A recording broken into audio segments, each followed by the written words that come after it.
नेता कार्यकर्ताहरू र प्रहरी बीच झडपको स्थिति सिर्जना भएको छ। हामीले तपाईँलाई यो माइती घरबाट यो दृश्य देखाइरहेका छौँ। माइती घरमा यति बेला आन्दोलनले तीव्र मोड लिइसकेको छ। हामी बेला देख्न सक्छौँ यहाँनिर माइती घरमा नेकपा एमालेका नेता कार्यकर्ताहरूले प्रदर्शनमा उत्रिएसँगै यसरी ढुङ्गामुढा गरिरहेको दृश्य हामी तपाईँलाई देखाइरहेका छौँ।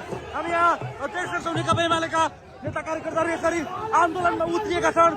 आज मात्रै केपी शर्मा ओलीलाई नयाँ सरकारले जसरी पक्राउ गर्यो, पक्राउको विरोध गर्दै यति बेला नेकपा एमालेका नेता कार्यकर्ताहरू सडकमा उत्रिएका हुन्। हामीले तपाईँलाई यो दृश्य माइती घरबाट देखाइरहेका छौँ।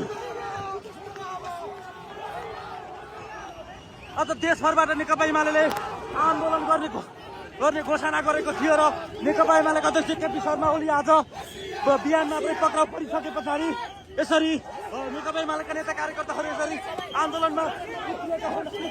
म होइन कि देख्न सक्छौँ यति बेला नेकपा एमालेका नेता कार्यकर्ताहरू यो दृश्य माइती घरबाट देखाइरहेका छौँ। नेकपा एमालेका नेता कार्यकर्ताहरू र प्रहरी बीच झडपको स्थिति बनेको छ भनेदेखि प्रहरी लगाएको त्यो ब्यारिकेड तोडेर नेकपा एमालेका नेता कार्यकर्ताहरू अगाडि बढिरहेको दृश्य हामीले तपाईँलाई माइती घरबाट देखाइरहेका छौँ।